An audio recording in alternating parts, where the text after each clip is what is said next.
So let's do that. Hello everybody. I am Emma Burnell. I'm a journalist and consultant, and today have launched, very excitingly, my new project, which is called Hard Thinking on the Soft Left, which is a new weekly email that people can sign up for. But I'm also a real housing geek. I'm a local government geek and a housing geek. I used to be the vice chair of the Labour Housing Group. I used to work for the National Housing Federation. And housing policy, I have been really pleased to see it rise up the ladder of importance in terms of what we cover. But I worry that we're not there yet. Now, the essay question for this session is not what housing policy should Labour have, but how to make housing a vote winner for Labour. And I think that's a really interesting framing. So I'm going to turn it over to the speakers who, despite my geekiness, know far more than I do. So first of all, I'm going to welcome Thangam Debonair, who is the Shadow Housing Minister. Hi, Thangam. I did. Oh, no, you've just muted yourself. You were fine until you pressed something. You're still muted, Thangam.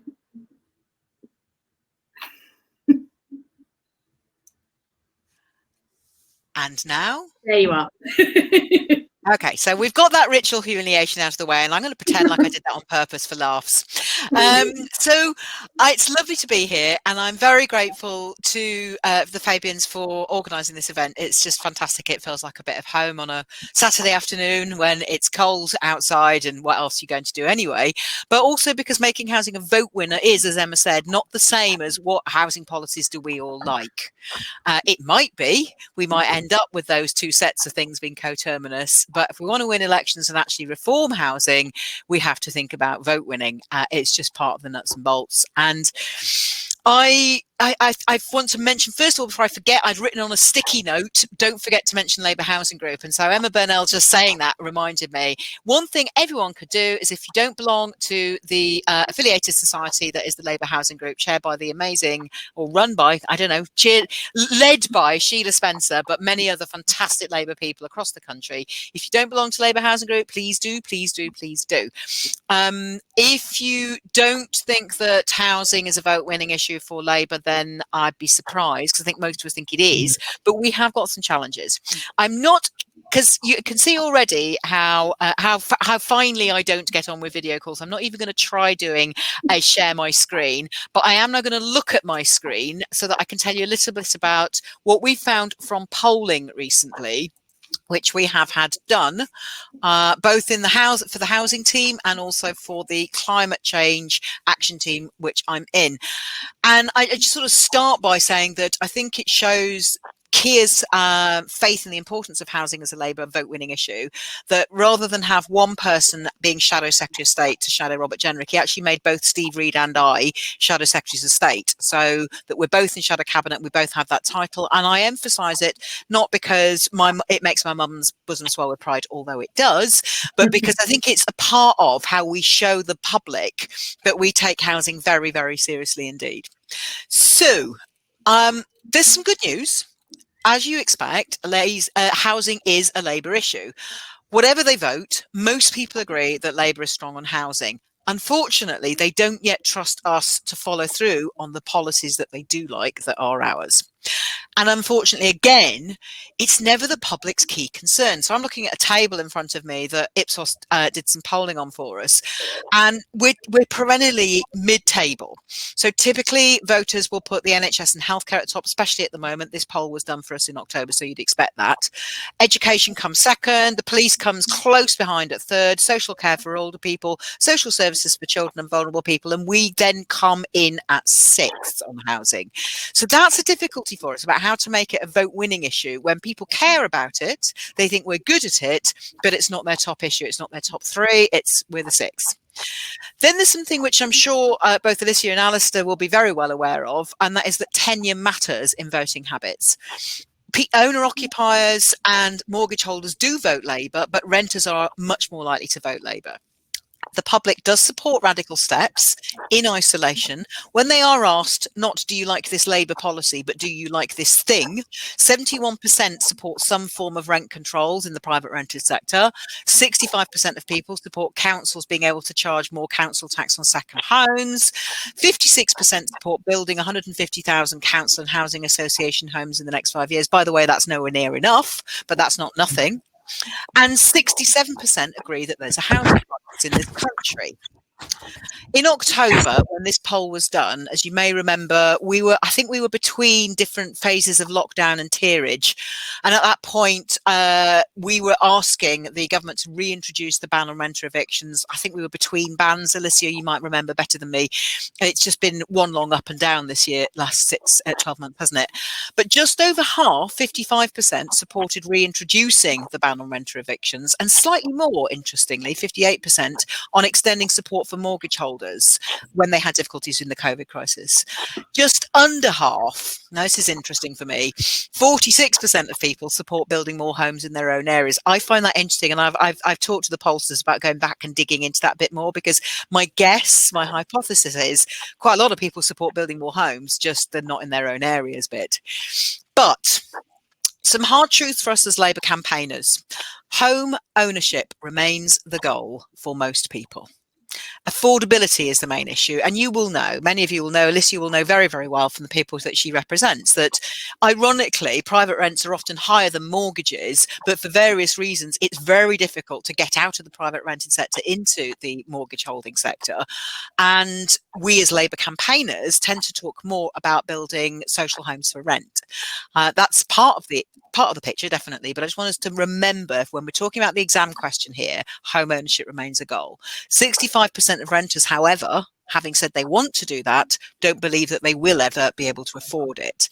And owner-occupiers and renters see house prices very differently, as you would expect. Another interesting thing that's happened in the pandemic, again, some of you may know this from personal experience, it's made people question the value of city living. It hasn't made me question it, by the way. I miss it terribly. I just want it to hurry up and come back. But I think quite a lot of people have seen that they have lost interest in living in a city when everything about living in that city that's fun has gone, and everything that's not fun has stayed and got much worse. So many people, for instance, have moved out of overpriced homes in the private rented multiple occupancy sector. They just simply moved away because there's no benefit to it, and there's pressures from working from home in an overcrowded home. And as we all know, tenure has been changing for decades. Owner occupying has reduced, private renting has increased, social renting has decreased for all sorts of reasons, not all of them because of personal will. Because then there's also demographics. There are many, many more single person households now than there were 10, 20, 30 years ago. And that's going to increase. That trend is going to increase. Some figures: the National Housing Federation, with research done by Heriot-Watt University a couple of years ago, estimated that just under 5 million homes are needed based on our existing data about overcrowding and applications for housing and other factors. So, in summary, from the polling that we've seen, it's never a top priority and it's complex, but housing is a motive issue. It's a strong issue for Labour, potentially, if we can either bump it up the list of top issues or increase people's faith that it can be done by us. Renters support us and will expect support, but they also want to know that there's a hope of home ownership, which is a challenge for many of us as Labour members. I think we also need to add in the climate change polling, as housing, and I'm going to say this really carefully, housing is 14% of our carbon emissions, 1/4. There is no net zero without net zero housing. Now, I hypothesise, as a member of the climate change subcommittee on for Shadow Cabinet, I was saying a few months ago that I thought that actually we need to think about polling on climate change and how voters see it, because my guess had been that that really varies. Now, what we found this week when we had some polling presented to us was actually climate change generally matters across all demographics, voter groups and geographies to varying degrees, but people translate what it means in different ways. So if you talk about electric cars or reducing flying, people see that as something that's either unaffordable for working people or unfair, or potentially involving sacrifices they're not willing or able to make. Of course, nobody really is flying at the moment, but most people are thinking about getting a holiday and don't want to be told that that's not okay. We need to translate what net zero housing means into really tangible benefits, such as, instead of drafty, cold, damp, expensive to heat homes, which often homes in the private rented sector are. We want climate-friendly homes. That means homes which are warm, well insulated, affordable to heat and to run. And that means designing homes which are going to be fit to live in 2050, 2080 and beyond. Now, that means good jobs. It also means something which Labour's solid on, because we've got a good track record. We were the party that introduced the world's first Climate Change Act. We had net zero housing standard, which the Tories, of course, scrapped, which means we've got to work at speed to make up for the lost time. So building and retrofitting is going to be essential. But to come back to the exam question, how does that make us appealing to voters? We need to get voters to believe that we can do that, and that building and retrofitting is something that's going to benefit them and their families. So here are a few ideas I think we could play with as I finish. I think we do need to talk about how we get the private rented sector to be more professional. We can't abolish it. Actually, it is needed. I think it has come to dominate to an unprofessional, under-regulated and unhelpful extent. And Alicia may disagree or find different ways of putting that, but I think we need a private rented sector, but it needs to be professionally run to a high standard, and to standards which actually tenants can afford to enforce for themselves without fear of eviction. So we need to obviously policy things like scrapping Section 21, but as an overall picture, I want a professional private rented sector so that tenants can be assured of affordability, safety and quality. We do need to increase the total amount of spending on council and housing association building. And over the next few years, I'm going to be working with councils on how we do that, what that means, what that looks like, how that, to what extent that involves increasing councils' ability to borrow, or whether that involves capital investment, whether that involves different forms of finance. Lots of things we can discuss there, but I see no way of meeting our targets for housing and homes without increasing social housing. And I think we'd all agree with that.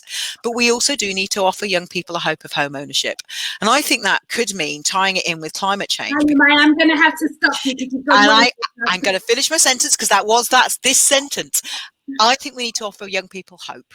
And I think that means offering them hope on climate change and ownership. And I'm really happy to talk about that when we get into the discussion. Thank you. Sorry, Emma. That's all right. I can't see you at the same time as my speech. Sangham, that's absolutely fine. We know that MPs are trained to talk through the whip. I'm now going to bring in Alistair Harper, who is the Head of Public Affairs at Shelter. Hi, Alistair. Hi, Emma. Thanks so much. That was really fascinating from Fangham, who's never been afraid to just be super clear that Labour wants to lead on housing. And I really think it's to the opposition's credit that you've got such a powerful spokesperson advocate for decent housing in this country. But one thing I would say is I'm more optimistic than Fangham was on the polling on how much housing matters, but sadly for very negative reasons.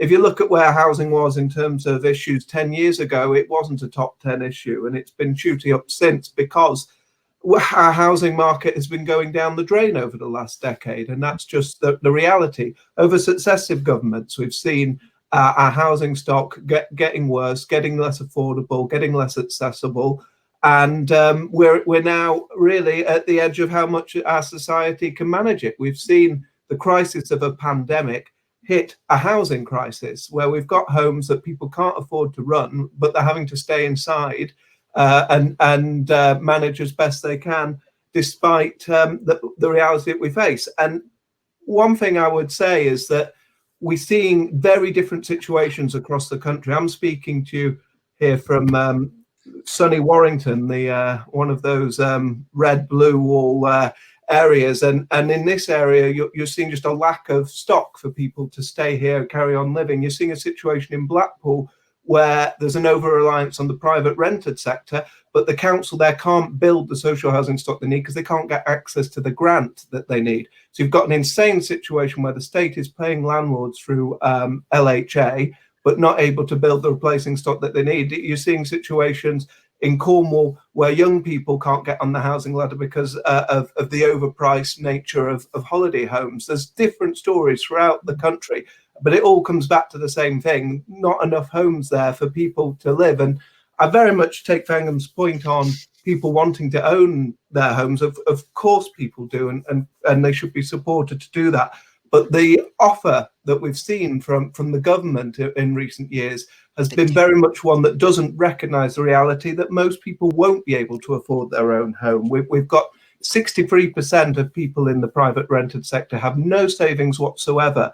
The idea that they're going to somehow magically accrue the amount that you need to make a deposit on a home just isn't there. And while it isn't there, so long as there are schemes such as shared ownership and help to buy and so on, which are designed for those who are almost there anyway, just get over the top. So long as our taxpayers' money is being put to prop up those schemes instead of building the social homes we need, we're going to keep on getting stuck in this situation where there's just an ever growing need for us to actually tackle the reality we face. And I think that I'll let Baroness Kennedy talk through the reality that the private rented sector needs rebalancing in terms of the rights of renters and the things that just aren't in place there, that see people being given faultless evictions, being no recourse when it comes to conflict with landlords and so on.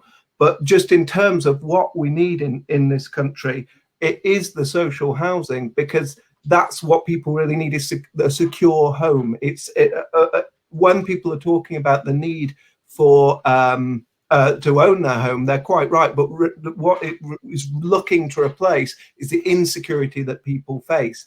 And the polling that we've done around the same time as Fangham's polling, actually from the autumn, showed that people do want more homes built across the country. We polled in the northwest, the northeast, the Midlands, and each place it showed that people supportive of more homes, but the tenure that they were most supportive of is social housing. And I think until we see politics take that need seriously, address that huge gap we have in our stock, we're just going to keep on seeing the situation get worse and worse, which is good for you guys politically, but very bad for the country.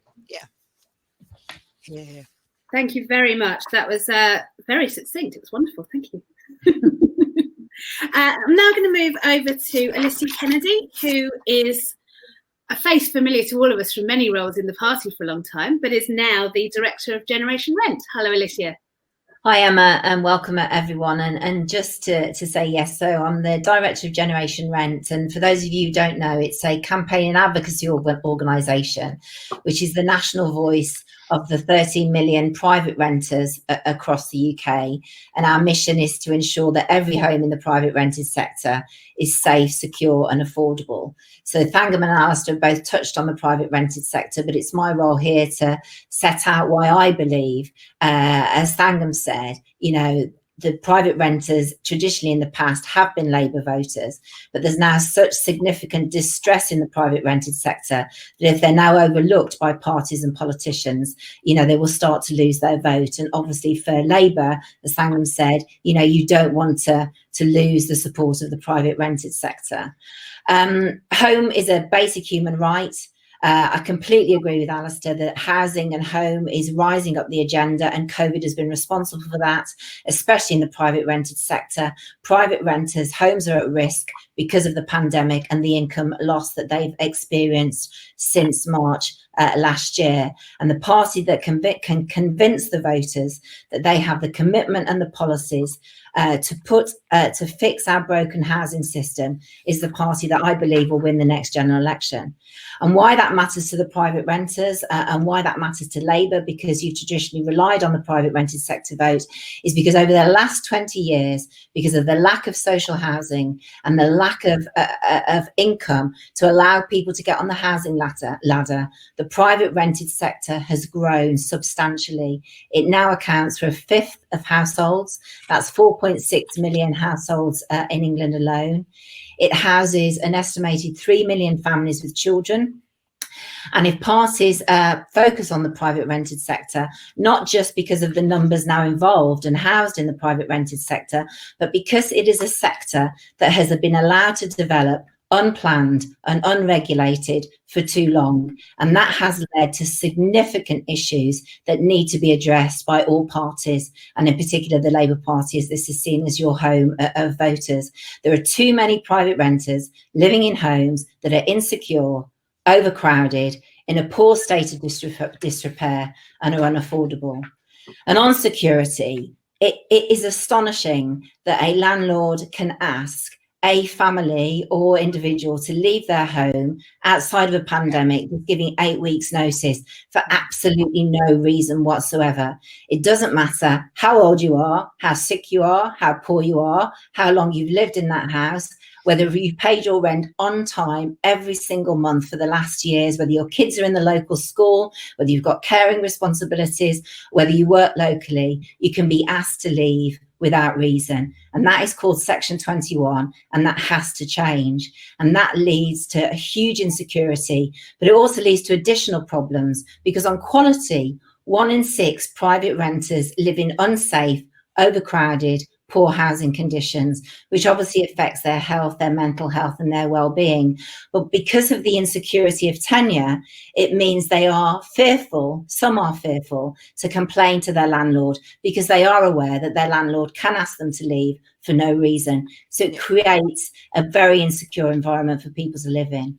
And on cost, high rents and the lack of social housing, as Alistair has pointed out, means that renters struggle to pay their rent.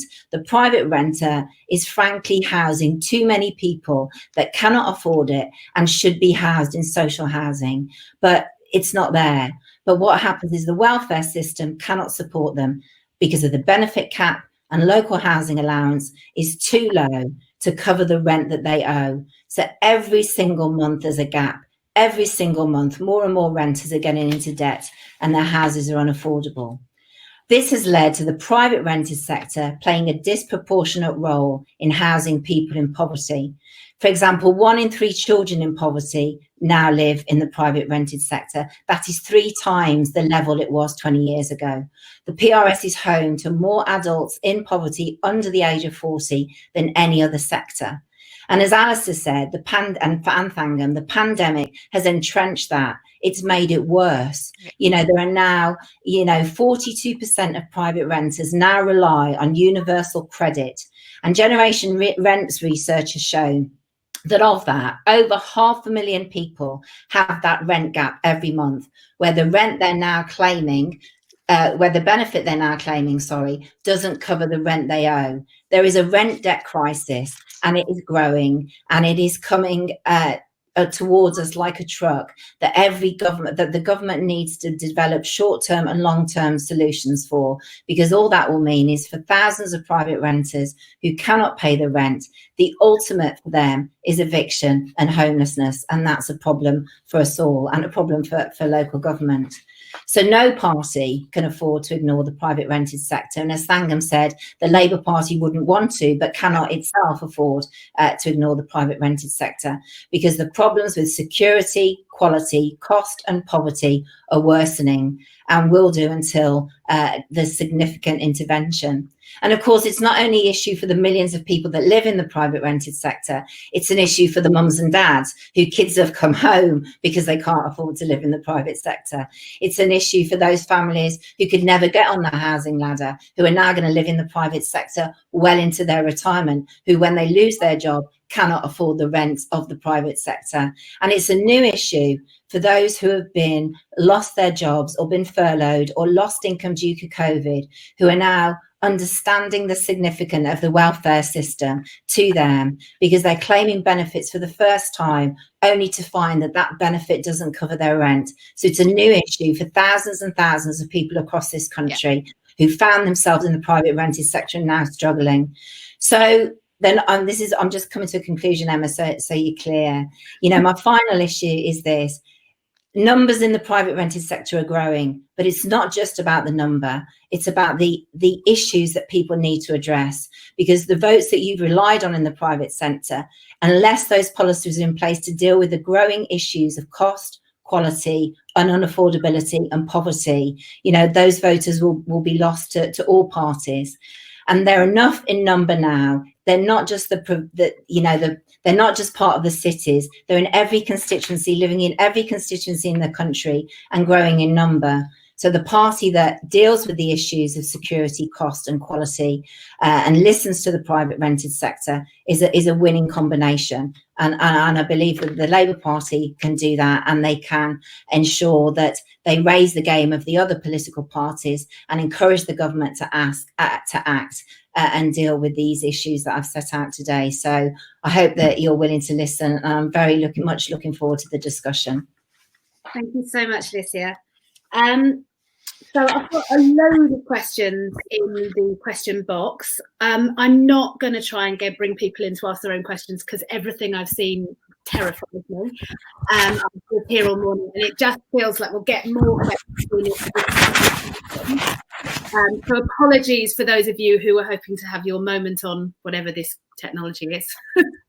I think really interesting first question I've got is from Alexandra Sopit, I think her name is. Apologies if I've said that wrong. Which is, should homeowning remain the goal? And would better conditions in the private rented sector move that? Or will there always be that sense that you want to own your own home? Alistair, I'm going to bring you in first on that. Yeah, sure. I mean, I think that I've made the point before about what people need is security. What people want is safety. And there's always going to be a private rented sector in this country. But if we brought in the kind of reforms that Alicia was talking through, if we got rid of no fault evictions, if we made it affordable, if we made it safe, that will go a long way. But people are going to want their own castle. It's a very British idea, but I don't think that castle needs to be necessarily, that idea of security, that idea of permanent. Someone mentioned in the comments how they grew up in a quality social home with a garden, and it meant that nowadays they'd have been in a series of private rented flats and moving school to school and so on. We're seeing so many people in awful temporary accommodation, which just is reducing children's life chances.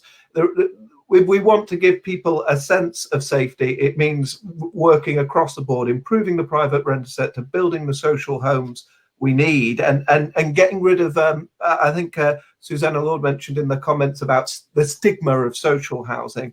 And I think that stigma, it didn't used to be there. It used to be a sense of pride that you were in a community, in a social home. And I think the reality is, if you don't invest in something for 30 years, the stock goes downhill. And the quality of social housing we have now is a reality that we have to face clearly, and it is a scandal. But we're also seeing social homes that are winning the Sterling Prize. We're also seeing what we can do in terms of what Pangham was saying in terms of net zero housing being delivered as social stock.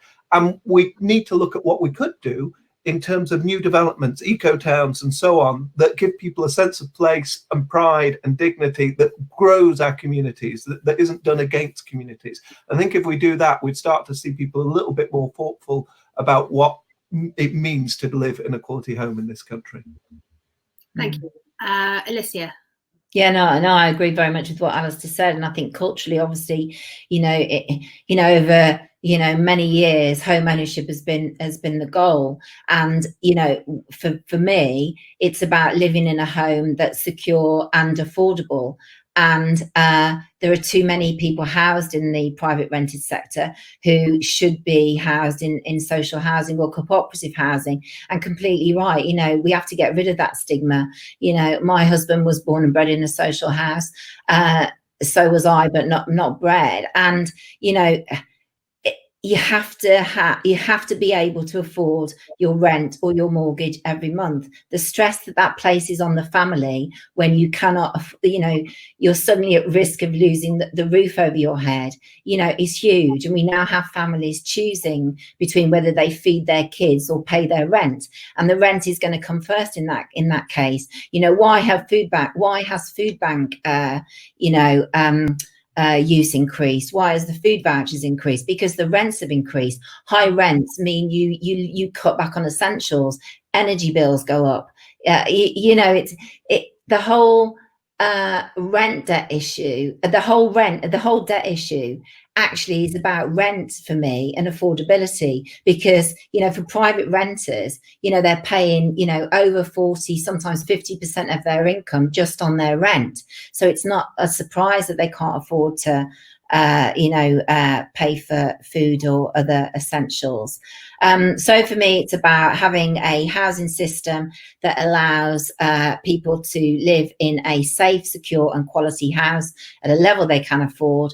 And that should be, as much social sector, private sector, and home ownership and mortgages, and cooperative housing. There are great models of cooperative housing out there that provide safe housing for people. And the growth of people buying property as an investment rather than becoming a landlord because you want to provide a home, to me, has to change. The sort of attitude and approach that we have. Some landlords, the majority of landlords are great. The majority of landlords are good, but where we've seen landlords move into property as an investment rather than providing a home for people, and the unregulation that Thangam mentioned at the start has led to problems. And yes, we do need to professionalize that. And of course, the private rented sector is always going to have a place. It needs to be more properly regulated, more professional, and needs to provide that security so you can happily live in the private rented sector, from the cradle to the grave. And that's the sort of vision for the housing that I'd like to see. So Thangam, how do we want to reduce the goal of home ownership, or do we want to make that just part of a mixed economy? And if so, what needs to be done to stop that being that inequality? I mean, I pay less on my mortgage than most of my 20-year younger friends pay for one room in a really bad, insecure home. And that can't be fair or right or just. But what can be done? Thangam, you're on mute.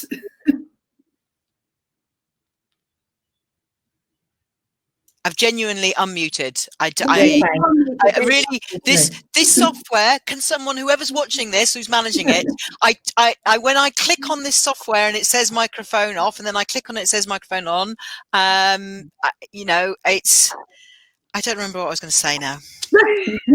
I don't think just being opposed to home ownership is going to get us very far. I don't think it's going to get anyone even not as far as me being opposed to video conferencing.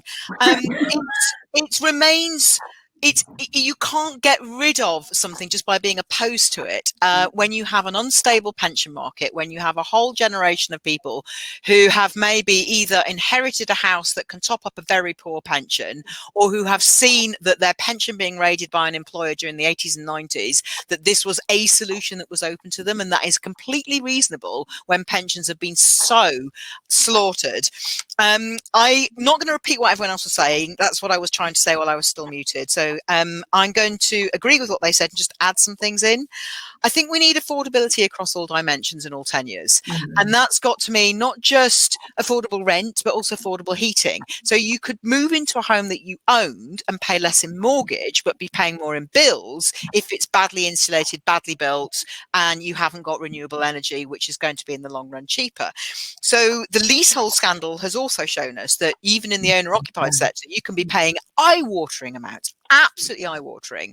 Those who's asked in the chat function, Mike Amesby and Mike covers leasehold in my small team of me, Mike and Roy Kennedy.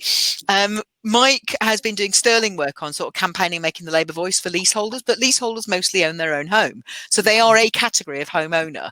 And just saying home ownership bad wouldn't deal with the problems that they're facing with unsafe, eye-watering remediation costs. And often their home is now worth nothing because they can't sell it. I would like us to think about pension reforms alongside reforms to housing markets.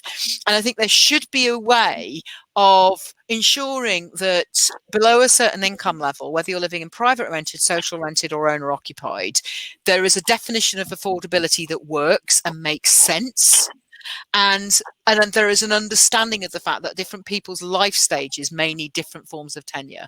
I do think I'm going to chuck several things, one thing in just to make life a bit controversial.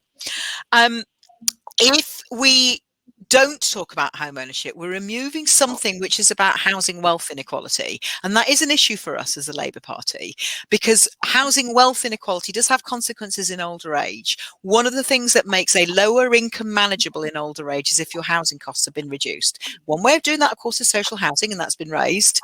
But another way of doing it is owning your own home outright. And that's often factored into the decision that some people make at the age of 25, 30 to think about home ownership, is thinking ahead and thinking, well, one day then I won't have any housing costs. And in some of the work that I've been looking at, international comparisons, it is a real factor in the wealth available to older people, which is an issue for Labour as well. That's a voting issue as well. So we have to think about pensions and older age as well if we're going to reform that balance. I'm not going to turn my microphone off this time. I'm just going to make noise. Alice, I see you wanted to come in on that. Yeah, just quickly, that I think we don't want to be beholden to a false argument. No one's going to be against ownership because it provides the security that Fangham's outlined. But guess what? Let's not pretend you can automatically get to it. You know, those 60% of the majority of renters without any savings whatsoever. And what we've seen in politics is a weird reversal of reality, where the government has been obsessed with ownership, put all the emphasis on it at the price of any other ability to get security, at the price of reforming the rental sector. And as a result, people aren't getting, it hasn't resulted in lots of people owning more homes. In fact, if you wanted people to own their home, you're much more likely to be able to save in social housing than you would in the private rented sector. Perhaps seeing it as a route through to ownership rather than something that's an either or might be a healthier way. Yeah. And Emma, can I just say, and add to Alistair's point, you know, there's modelling that shows that by 2040, you know, 30% of the private rented sector will be over 60, and then you couldn't afford it even when you had a job, and now you're entering retirement. You know how you know there's a growing, you know, ticking time bomb of pensioners in the private rented sector who are all going to be at risk of eviction because they won't be able to afford to stay in it. So, you know, this is a complex issue and there's lots of issues. Really complex. Yeah. Absolutely. No, I don't have the answer to that, but we need to get the answer to that. Well, and also, and I would be remiss in a promise that I made to a friend earlier, we need different types of housing as well. There are people with disabilities. There's an increasing older age population where adaptations to housing are going to be absolutely essential. And that, again, is very hard to get if you're in the private rented sector. Yeah, 100%. Completely agree. Okay, I'm going to bring in a question here from Sandy Martin. Hey, Sandy. Sandy. Sandy says that one of the problems that Labour has in terms of the essay question, the electability thing, is that we're seen as against right to buy. Yeah. Is there a way of reforming right to buy to ensure one-for-one replacement? Yes. But that also means that we continue a more sensible right to buy policy. Thank him. That was straight in there with a yes. I mean, it was with a yes, because, you know, one of the things you could do is, and a Labour government could do, a Tory government could do it if they want to, is remove the 30% bit. You know, if you are allowed, if you have restrictions placed on how much of your council house sale receipts you're allowed to spend, if you have time limit restrictions placed on the time in which you are supposed to spend them, and all the other restrictions that, as councillors, Labour councillors on the call will know this full and well, all the other things that make like-for-like replacement just about impossible, then, you know, it just means that, of course, right to buy just ends up depleting the stock. Now, I am not at the moment saying whether or not we abolish it, we reform it, or we just change it and call it something else. But I think there's little doubt that there's if we keep spending money building more council houses, and as fast as we build them, they're dripping out the other end, and we then end up with mixed tenure estates where it's really obvious that there's a difference in quality between those that someone has bought, but they've then ended up in the private rented sector with a landlord that isn't maintaining them. That's difficult for us on so many levels. It's no good. I mean, it's one of the reasons, by the way, why I really in favour of mixed tenure estates. I think they make for social cohesion. They make for different life stages, people being able to move between different life stages. But I think if we leave right to buy as it is, we will fail. We will fail to top up our housing stock. We will fail to make sure that people are living in good quality homes. So that's not an option. I am agnostic at the moment about where we go, and that's why I think conversations like this are important. But there are things we could do to make it much, much easier for local councils to be able to rebuild it like for like. And then there's other things we could do to increase home ownership without it being just through right to buy. You know, you could have a reforms. You can't. Politicians can't tell banks what to do. I was told this very firmly the other day.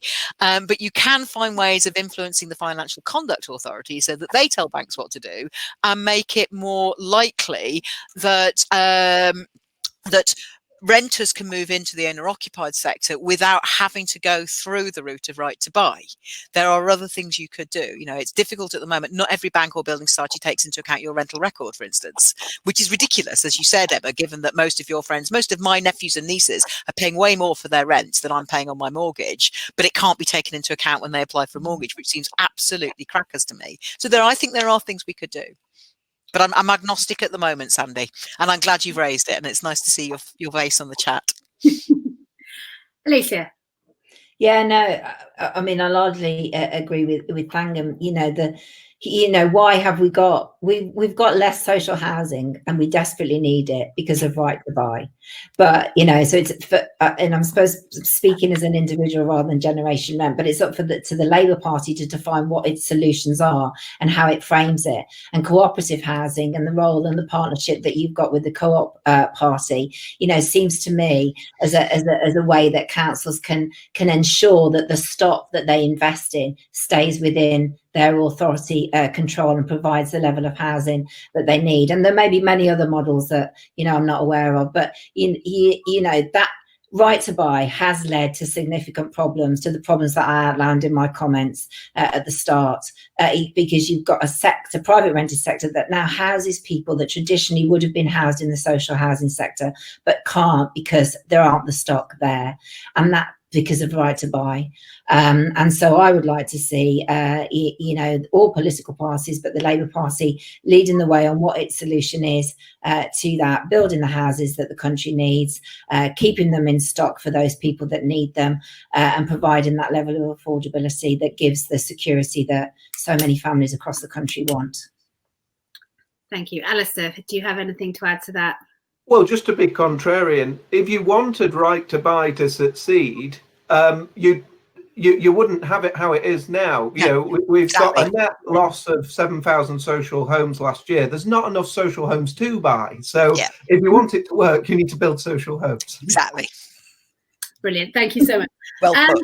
And that brings me neatly on to a couple of questions that we've had from Adam Kennington-Brown and Matt Dent on planning reform. Obviously, the government's current proposed measures are a bit of a mess, to put it mildly and politely. But there is need to change the planning system. Section 106 money isn't really doing what it's supposed to do. So what should Labour's approach to, and there are always controversies around greenbelt building and things that people call the greenbelt despite being a potato field. Hello, John Elledge, if you're listening. What should Labour be doing in terms of planning reform? If we're answering the exam question, Emma, we first might need to make voters excited by planning reform. And honestly, I'm just not convinced. Not convinced. I have to say, again, if it's sticking to the exam question, I think quite a lot of voters who are currently voting Tory will be surprised if these planning reforms go through and they discover that their right to object to their next door neighbour building a monstrosity will have disappeared. So I think that's the first task. And I'm not saying it's impossible, but if you want to make planning reform attractive to voters, you're going to have to spell it out in terms of you will lose your right to object to the monstrosity next door. And I actually think that is a vote winner, by the way. Yeah. I think it's something which we should be pushing on in local elections this year, as the Tories want to get rid of that. I think you also need to turn the concept of planning, which, I'll admit, until I was in this brief, I used to just go straight over my head.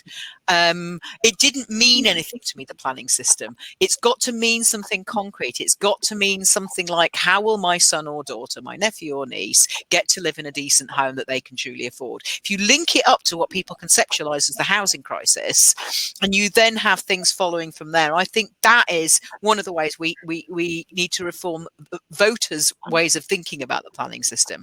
By the way, I don't just think you should ask voters questions and then do exactly what they say, but I don't think you can ignore them. And I don't think you can genuinely really ignore the fact that certainly as a politician, when I knock on doors and people talk about planning, it's only ever in terms of can I object to matey next door. So maybe we need to do a better job of work of helping people to understand that planning actually means literally what the word means, which is how we get the homes we need in the places we need with the infrastructure you want, with the ability to get to work by bike or walking or public transport rather than needing to own a car. All of those things, I think we've got to translate that better. Otherwise people just switch off when we say planning. It's a bit like saying electoral reform, interesting to geeks and sadly not a vote winner on the doorstep. Except maybe in my seat, by the way. Yeah, I mean, I think that's perfectly fair comment. Although I think if you talk to voters, particularly in ex-urban areas, then actually planning comes up a lot because of there is a lot of controversy around any new build and the infrastructure requirements. So those are seats Labour needs to win. Yeah, they are. Mm-hmm. Alicia. Yeah, no, I mean, literally, Bangham took the words out of my mouth because, for generation rent planning reform is building the homes we need. And in our agenda of a better regulated private rented sector with a more professional and regulated system of landlord accreditation or landlord support and regulation of letting agents, the build to rent, obviously has a place because you can see where, you can build in longer secure tenancies, you can build in communities, you can see a way, so if the planning reforms lead to a more professional regulated system of landlords and letting agents and provide the homes we need, then, that's what we would want to see and what we would push. I'm not sure the current proposals by the government lead that, but I'm not an expert on it. Alistair and Thangham have got more detail on that than me. But in terms of the reform that we would want to see, it would be about regulation, because over the last 20 years, the private rented sector is unplanned, largely unregulated. It's piecemeal legislation by problem. There's no strategic plan or long-term plan for the sector. And letting agents and landlords need extra support, but they need proper regulation so the tenants understand their rights and are able to be empowered to get better quality homes and more affordable homes and more secure homes. Alistair. Yeah, I mean, oddly enough, about 4 minutes walk that way is where the Prime Minister announced he was going to do these planning reforms. I've not been to the building site to see if they commemorated the brick he put on or not, but I totally, to be honest, I don't know the exam question that the planning reforms are trying to answer. I know what it would be from Shelter's perspective. Does it build more homes that people can afford and can stay safe in? At the moment, it seems to be trying to answer a lot of things for a lot of different people, and perhaps there's going to be some trade-offs down the line that they haven't factored in yet. But let's be honest, is that we've got a system that feels very opaque to the public. It feels very odd indeed. You don't know how you're going to get your Section 106 contribution as a developer is probably not going to be what you agreed to be at the outset. You find ways to get out of things, and it's one of those areas. I think British public life on the whole, despite the press it gets, is pretty transparent, pretty decent. And this is a bit of it that doesn't feel that. It feels connected to strange dinners with Richard Desmond. It feels, whether at a local authority level through to a Secretary of State level, it doesn't feel like an honest way of doing things. So I do sympathise that the Prime Minister is trying to make that simpler. Whether an infrastructure levy does that, because the reality is that the homes behind me here in Warrington work in a very different market to what would be happening in Islington. So whether a national infrastructure levy is the best way of delivering that infrastructure, that those affordable homes, those schools and hospitals, I don't know. If I was Labour, I'd be unafraid to have some fun with land reform, with the fact that there's so much value still locked in that land that could do a lot more good for this country. And if I was having a conversation with the Shadow Chancellor, that'd be one of the things that I think would be top of my list for a big vision for how you get to those plans of eco towns, of net zero, etc., where you unlock the funding for exactly that. That's my fault. It's like you're in my notebook, Alistair. You've seen my secret notebook that I don't tell anyone about. Good. I need to be in there. Okay, so we've got 10 minutes left. I'm going to combine one last question, and then I'm going to ask you to come up with a message on the doorstep that is going to work to build a coalition of everyone from different types of tenancy, different homeowners. What is Labour's one-line message on housing that we can take away and build a coalition behind? What is for the many, not the few, of housing? So first of all, though, I just want, we've had a number of different questions on different types of new approaches to housing, things like community housing, mixed neighbourhoods, community land trusts, shared ownership. So are these all in the mix? Are they all different parts of the answer? Or is it simply a question of reforming what we've already got and not trying to solve this with shiny new things? I'm going to start. Alistair, I'll start with you.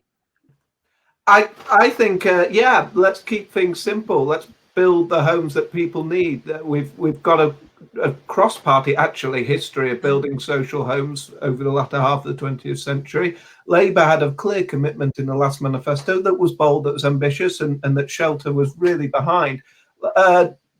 One thing that we haven't mentioned, by the way, is the Conservatives are polling as well. It's not just Fangham and charities like mine that can do it.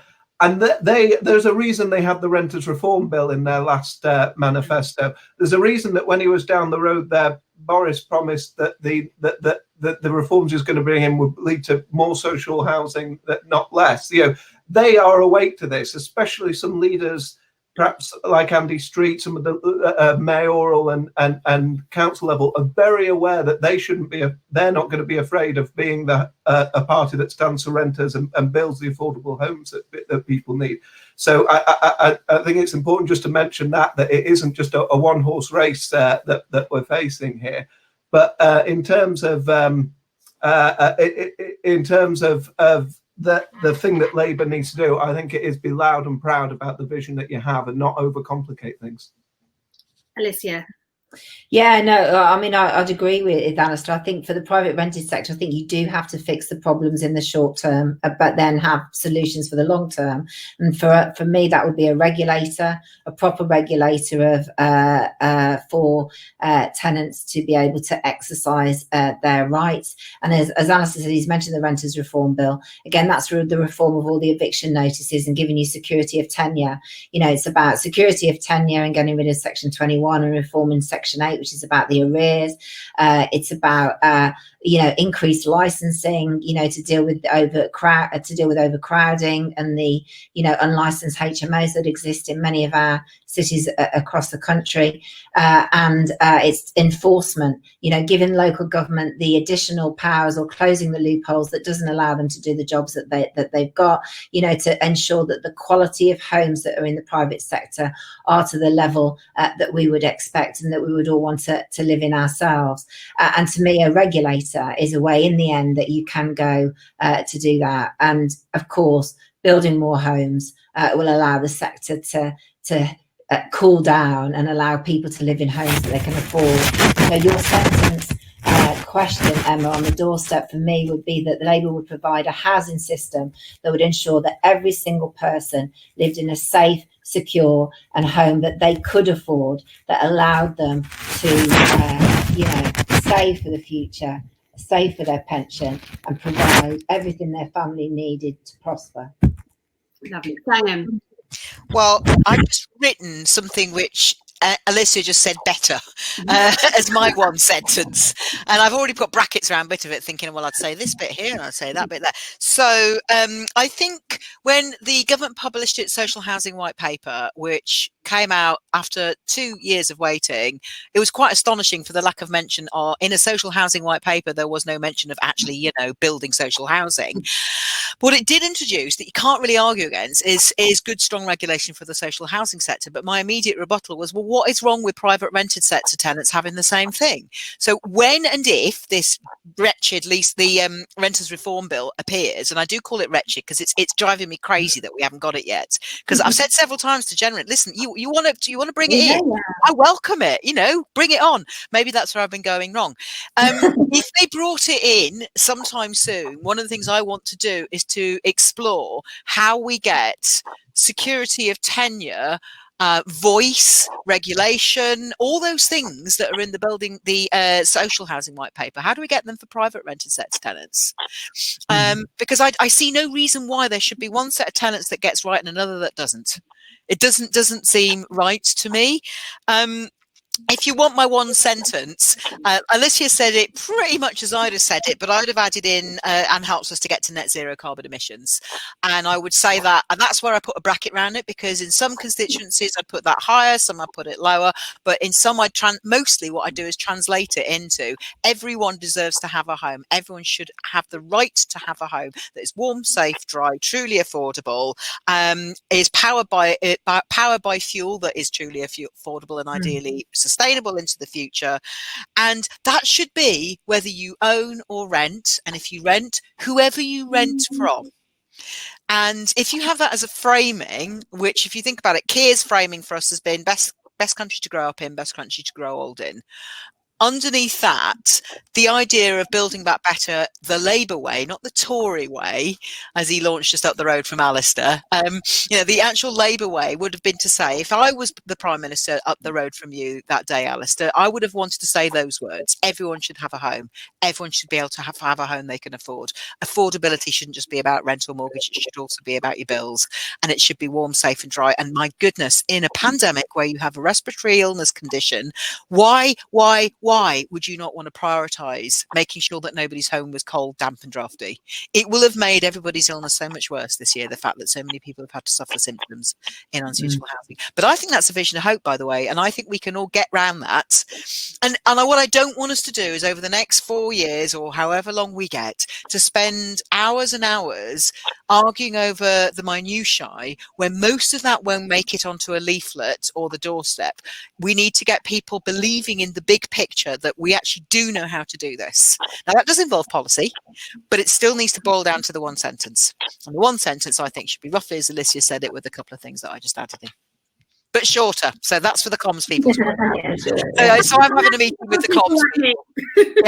I mean, that's why we have comms people. And, in the Labour comms team, we're having a series of discussions about how we test these messages to destruction and make sure that they make sense and they actually connect with people. Because me talking about, I don't know, reform to Section 106, and that doesn't land well, even though we know it's needed. We've got to talk about the big things. Absolutely. Well, I'm going to let everyone go now because I know that we're all aching to go and watch the conversation with our wonderful deputy leader.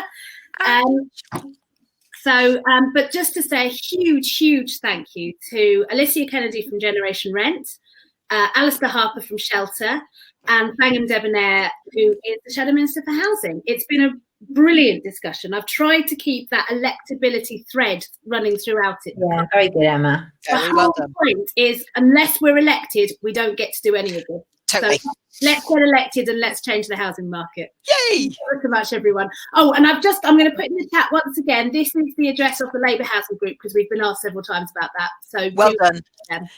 Thanks, Emma. Thanks, Alicia and Alistair. Great chat on the side as well, everyone. Yeah. See ya.